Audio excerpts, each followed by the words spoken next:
We are sitting with Dr. Akosua Agyeman from the Department of Social Work and the Center for Aging Studies, University of Ghana, and we are live from the Alisa Hotel. This is a special edition of AAU Talks. Don't forget that you can join the conversation via our social media platforms, Association of African Universities on Facebook, AAU_TV on Twitter, and then also our TV website, tv.aau.org. We'll go for a short break, and when I return, the conversation continues. My name is Kwesi Sam. Stay tuned.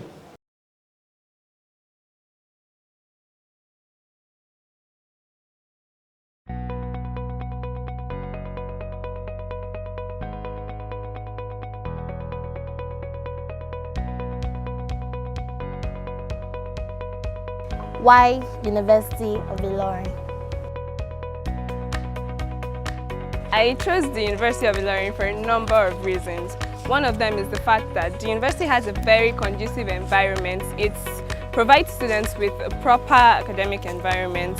I chose the University of Ilorin because of the good culture they try to imbibe in students in the aspect of improving their morals and also in the aspect of improving their dressing in terms of decency. It feels good knowing that your 4 years is 4 years and your 5 years is 5 years. Unlike a number of schools in Nigeria where your 4 years course might last 5 years, 6 years, or even 7 years in some extreme cases. But University of Ilorin, better by far, your 4 years course is 4 years course. And it feels good knowing that after 4 years, I'll be rounding up my session. That's one of the things I really love about this university.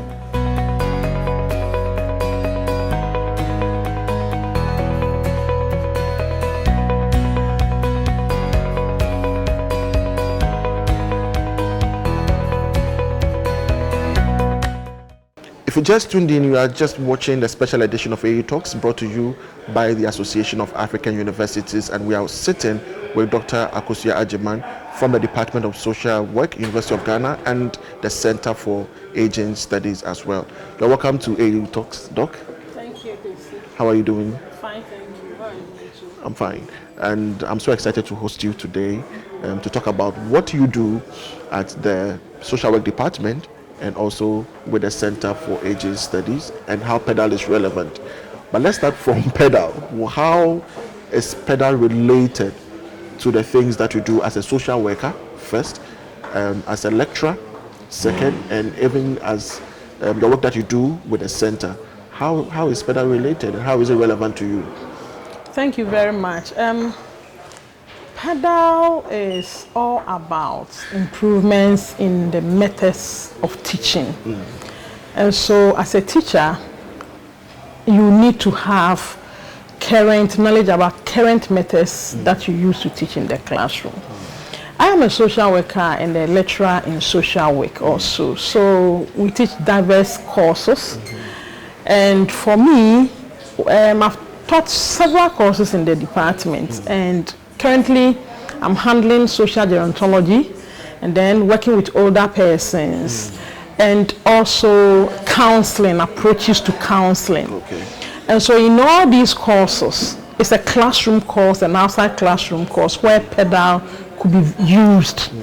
As I said, it's a method of teaching that some of us who are professional teachers already have gone through. Okay. But I realize that PedaL is giving us the current, techniques and trends that we can use to teach in the classroom. And so it has been so beneficial. Some of the things that I will not use in class, now I can go back and then do it. And there are some also that I do, and I hope to improve the knowledge that I've acquired from PedaL. So basically, PedaL will enhance my methods of teaching, my relationship with my students in class, and the class setting in general. Okay. Yes. All right. So let's go more specific into what you do at the Center for Aging Studies. I believe you work with older people. And even in that setting, how are you going to apply some of the techniques, the skills, the knowledge that you have acquired here to what you do there? Thank you very much. The Center for Aging Studies was established about 3 years ago by the University of Ghana. And then we had our director, Professor Matikole, who is the director. And we run so many programs. We are yet to start the academic programs for the Center for Aging Studies. And so the academic programs, we are targeting certificate courses, first degree courses, master's and then PhD. Currently, we are going through accreditation. So I'm hoping that in the near future, all these courses will come on board. But currently what we do is that my role at the center basically is the social aspect of aging. Okay. So what we do now is that we have programs for the older persons where we gather older persons for dance program, dance and fitness, and then also we do a lot. We bring them to campus to our center. First, we have what we call International Day for Older Persons. We celebrate with them. So we bring about 400 older persons to campus, and then we do medical screenings for them. We do a whole lot of things. They go through exercises, dance, they do indoor games, and then medical screening as well.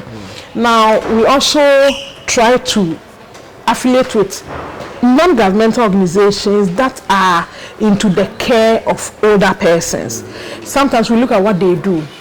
Most of them just gather the older persons, and those who take care of them, that is the caregivers, are people that don't have skills and knowledge. So they shout at them, they do all kinds of things to them. And Ghana here, where every wrinkled face is branded a witch.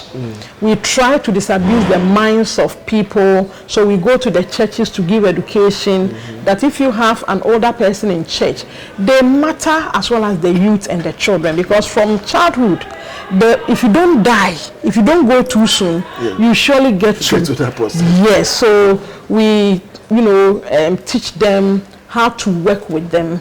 I have a topic I have tagged understanding the older person and working with the older person. How do you understand this person? So here, if I'm giving education, training in this topic, PedaL comes in here.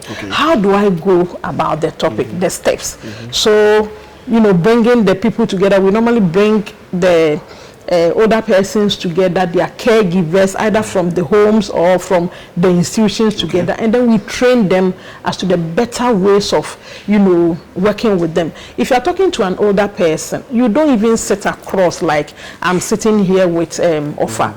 You sit by and then try to, so these are techniques that PedaL has also introduced, how to listen. You need to have listening skills, communication skills. Especially when, and per our culture, you are not supposed to shout at the elderly person even when you're doing something wrong. So the techniques that you have to have in dealing with them is what we normally teach at the center. Currently, we had a program about a month ago. It's a training program that we've serialized it. And so we just finished one where we brought a whole lot of people together, pastors from the Presby Church, Pentecost Church, all across. And then we were training them as to how they must handle older persons in their churches. Charismatic churches, most of them Pentecostal churches, and then Abonsem churches, that is the syncretic churches where they sideline older persons, especially women, because they think that they are witches. So if the person is a witch, how do it takes a witch to know who is a witch. So we try to let them know that the fact that they are behaving weird does not mean they are, which is perhaps they are demented, perhaps they have this. And during menopause and andropause, so many things happen in their body. And so when you see some of these things coming, you don't brand the person a witch, rather go close and try to help. And then we also give, we do welfare packages for them. Sometimes we invite some of them, and then we give them cloth. When you gather them, you realize that some of them really are in need. And today, that the extended family is breaking. For me, I think that it's even broken already. And so you don't get children and family members close to the older persons like we see in the communities where they live. Now it has broken to an extent that nobody wants to take care of the aged. Back in the days where in the community somebody can even cook from his or her house and then bring it to this older person. They were living a community. Now it is not there in most of the communities that we have in Ghana. And our older persons, we have about 72% of them living in the rural areas. What we see in the urban areas are just few.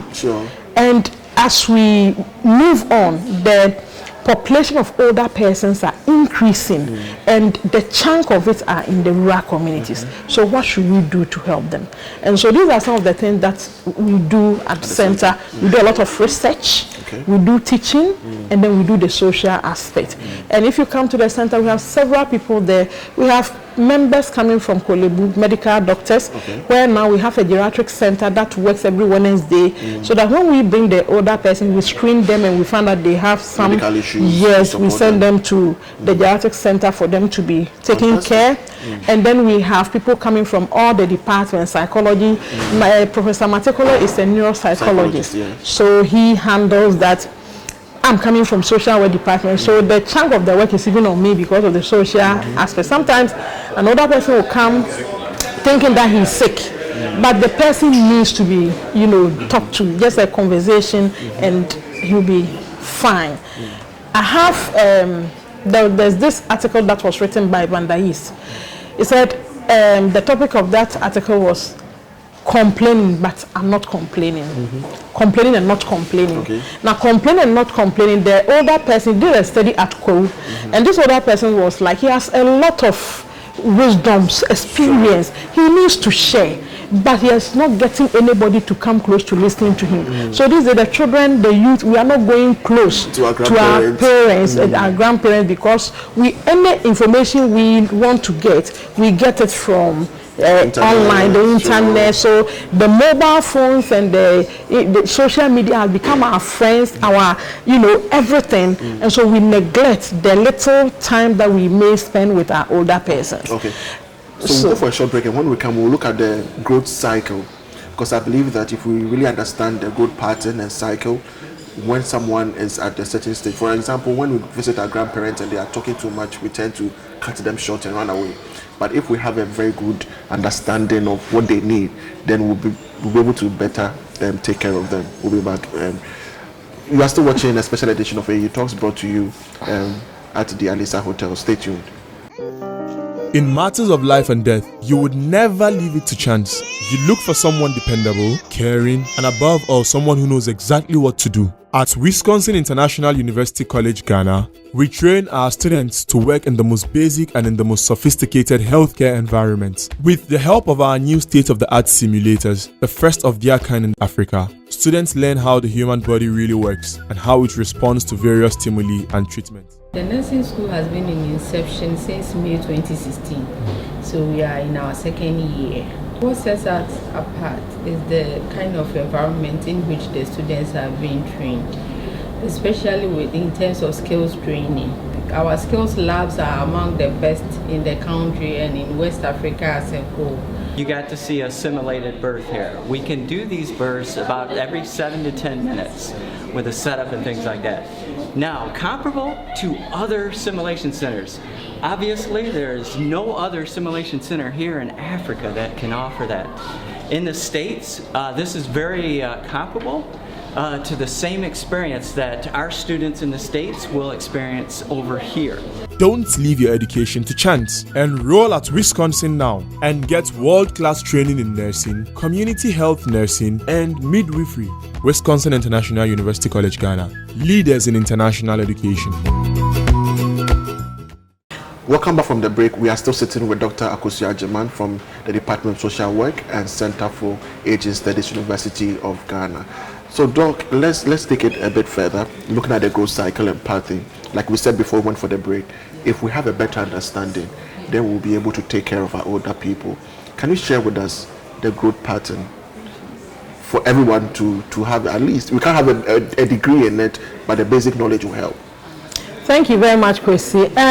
There are developmental stages as we move on. So as a child is born, you are a baby, day one born, and then gradually you grow up to become an infant, and then the middle years you are an adolescent, and then you are in your adulthood, and blah blah blah, you move on. So Ghana, for example, when somebody is 60 years, we say that the person is old, and that is where we retire from active work. Despite the fact that somebody may be 60, 70, the person may still be strong and be work. I mean, have the capacity to that work. is it. But because we have adopted the UN Convention of 60 years being our cutoff age in terms of work. When you talk of an older person in Ghana, we are talking about somebody who is 60 years and above. Okay. Now, so as before you get to these 60 years, there are certain things that will start happening to you as a human being. And in the lives of the women, we have what we call menopause. Okay. Menopause will set in. Sometimes it's your waist, sometimes it's your leg. There are several things that come. Some of the characteristics of menopause has to do with hot flashes and people talking too much, as you said. Some, the person, cries because the person does not even know what is happening. Okay. And if you are not fortunate and then you be talking too much, then people think that, you are entering into the camp of witches. Okay. Sometimes also, because as you grow, you acquire wisdom. Sometimes you can tell what is about to happen. That is it. And so when you tell your younger person, oh, stop what you are doing, maybe if you don't stop, this and this can happen, and it happens, then you are branded a witch. In the lives of the males, they have what we call andropause. Their andropause does not prolong like that of the women. Okay. Women can go through 5 years, 3 years, 5 years, even sometimes 10. Some of them are not even able to cope and they die alongside. The men, they have a short span and sometimes they don't even realize it. And so people don't even talk much about andropause. All we talk about is menopause, but they also go through. And these are even more painful because they don't even see it. Okay. For a woman, you can have about 3 or 4 signs that tells you that you are entering.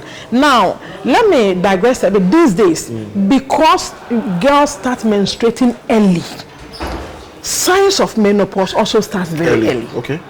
And so you may not be 50, you may not be 40, but you may be going through those signs. Okay.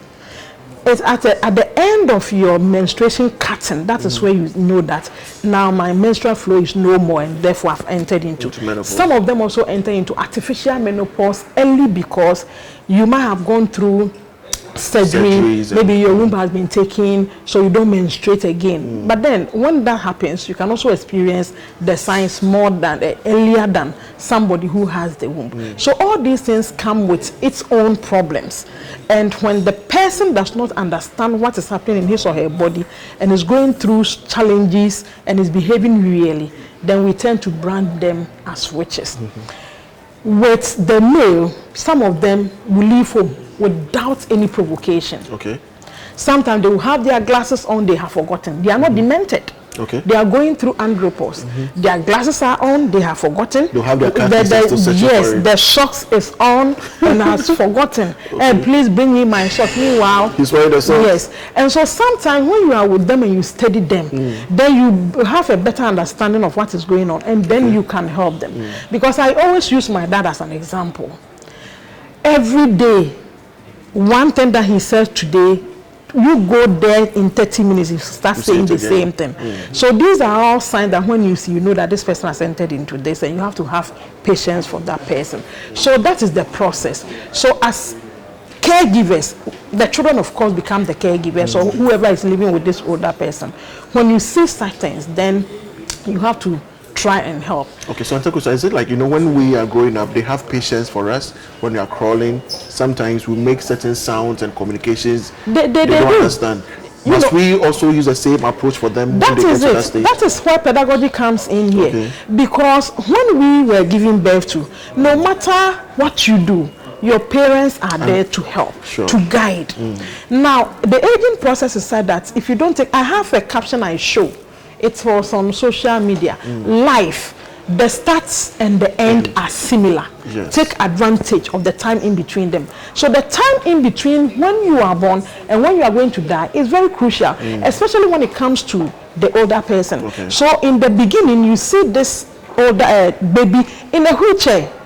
At the end of life, the person could be in the wheelchair. So the advantage is in the middle, where you have to take your lifestyle plays a role, very big role. The way you eat, the way you go about your things plays a role for you to either get to that end or gone too soon. And so these are the things. And therefore, when that thing happened to the older persons, we need to have the patience like they had. For us. Yes. Okay. when we were babies, they were feeding us, they were. So if an older person or your mom or dad gets to that point where maybe because of our lifestyle, some of them can get sick and, excuse me to say, they become a bit senile. You need to help the person. It's not all older person that get into that situation. Okay. But if you are not fortunate and your older person gets to that situation, then you need to have a lot of patience, accommodate, especially 65 plus, the person can be demented. So if the person is demented, you need to take care because he was taking care of you. But that is where the problem is. Now, in Ghana and Africa, women are the sole caregivers. Today, every woman is going to school. Every child is a school-going child. So who takes care of our older persons if they are not in the position to take care of themselves? That becomes a problem. People travel, leave their older person thinking that they can pay money for others to take care. But you paying the money, do you do supervision as to whether the proper care is being given? So when you go to the Western country, they have the institutions and everything. But Auntie, not to cut you short, as you are talking, you take my mind to some ideologies coming up. For example, don't you think that if a parent is able to take care of the kids, give the person care, attention, support from the beginning, which goes beyond food? For example, in an African setting or Ghanaian setting, parents feel like when they're able to give you money to go to school, put food on the table, it is care. And so your child goes through that process. Don't you think when you also go to that stage, you also feel like when I give you money, pay your hospital bills, you should be able to survive without that emotional care and everything? Is there any correlation? Okay, see, money is not everything. The emotional attachment is more than the money. You can give, as you sit here, maybe your parents are somewhere, you can give money, but can your mother talk to the money? No. Can the money walk and go and do things for your mother? No. So your money can pay for a caregiver to take care of your mother. Okay. But your presence is crucial if you are available. And so sometimes even technology has made things easier. You can easily pick a phone, call, and then, oh, mom, how are you? That kind of thing. But there are some that will not even get to know or hear about their their children, absentee children. And mind you, you made a point. The fact that your parents took care of you these days, like we used to have that,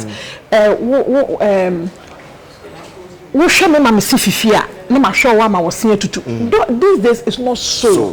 When you share your child for it to grow its teeth, it's not automatic that he's going to take care of you to also lose your teeth. So it behoves on you, the older person. Now for me, I tell people that it behoves on us to take care of our own old age. We need to plan. Professor Apt one day said in a casual conversation with her, she told me, Akosia, preach and let people know that old age is young people's problem. Now, old age is young people's problem because those who are there now, they're already there. Whatever situation they are in, they are in. What about you? You are now coming. You know that you have gotten the message. What do you do to make sure your old age is better than your father or your mother? Okay. Now, in our part of the world, policies are not in place to cater for the older persons. Even if you look at NHIA, you look at retirement policies, they are all not adequate. The LEAP system. They are not adequate. And they are not 100% for older persons like we have in the US and UK. So what will you do as an individual to secure your own old age if you want to live above 60, 70, 80, 90, 100? Now the insurance that we used to have, that our children are there, now the children grow up, they don't even have work to do. So if I want to take care of my mom and I need to take her to the hospital, I don't have the money. Is it going to kill me? So that thing is waning. So it behoves on us, the youth now, to make sure that no matter how small, how little it might be, to prepare for our own old age before we go on pension. Sometimes we have something we call disengagement, where when you disengage from active service, you have to re-engage in something. Women find it easier to do, but men it becomes very difficult for some people. And so they are relegated to the background, they isolate themselves, and sometimes they die early. And that is the more reason why sometimes people think The that men die. the men die early and it is their wife that are killing them. Why don't kill anybody? Okay, it depends on you, your lifestyle in the middle of okay. you being a child and you being an adult.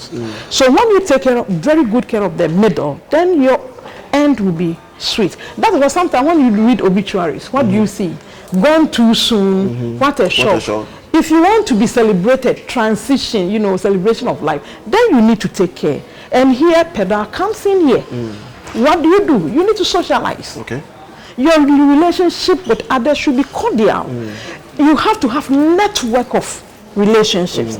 If you are an older person or an individual, before you even get there, make sure you have friends with 3 categories of people. Those ones that are your subordinates, that even when you retire, you can still go to the office and you have people receiving you. Okay. Your cohorts, if one person is 70, you are also the same 70. So if the person is not able to move to visit you, it means that you cannot also go every day to visit. And then those ahead of you. Now those ahead of you, those who are older than you, are going to educate, to give you wisdom, experience. They will tell you their life story, they will guide you as to where to go. Your cohorts are your cohorts, so you think together, you play together, and then you can fraternize. And the ones that are behind, that you are always shouting at, that you don't even greet because you are the boss, you are the chief executive, they are the ones that will be there for you in future. Sure. What do we see today? Those days, our parents would give birth to 10, 15. Today, now, we don't do it. It's where 2 or 3 are gathered. I call them where 2 or 3 are gathered families. Husband, wife, and a child. And a child. Sometimes even they will tell you, I don't want to marry, but I want to have a child. So he has 1 or 2 children, that is it. So when all these children leave home, whom are you going to speak to? Emptiness syndrome. That is it. So now we even become isolated before our old age. Okay, so these are some of the things that we have to look at. For the policies that we are talking about, if government is able to pass, for example, this aging bill that has been there for years and there hasn't been it hasn't been passed into law, if this policy is passed and implementation is key and we make sure that we implement and work with it, then maybe we can meet them halfway. But now, as I speak, most older persons are really, in a devastating, situation. Some of them are making it big time. Those who planned, they are. Sometimes we go to the field and you ask somebody who is 56 years, 55 years, have you planned for retirement? You ask you, what is retirement? Yes, and what is the money? Nothing to write home about. 1 year, 2 years is finished. Some of them, when they take it, they even go marry more.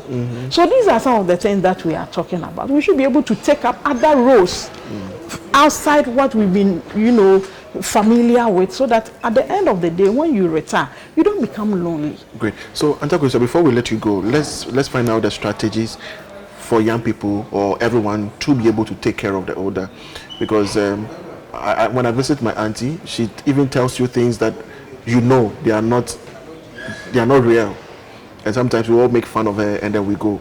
But speaking to you, we feel like we are doing her much more of a disservice and providing that support. When we see some of these signs, what must we do as younger people or as caregivers? Thank you very much. As a caregiver, there are several things you can see that can tell you that this older person is either demented or perhaps some of them, they only need somebody to talk to. I use my father as an example. When we were growing up, you couldn't even sit close to have a conversation with them.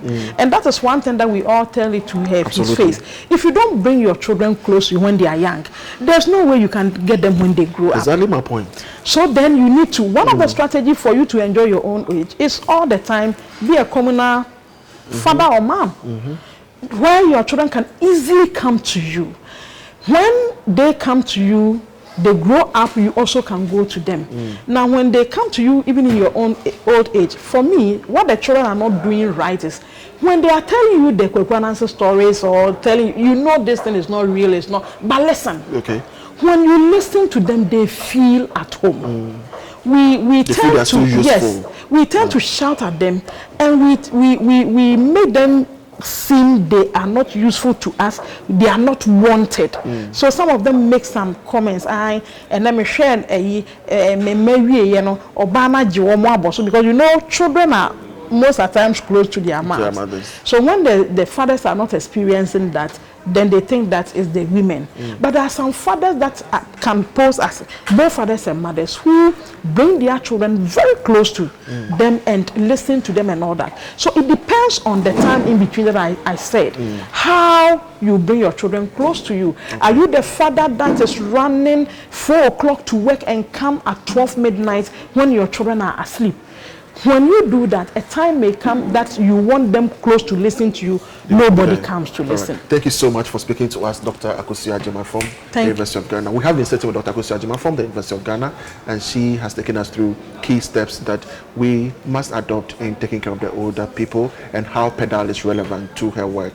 Thank you for watching. My name has always been Kwesi Sam.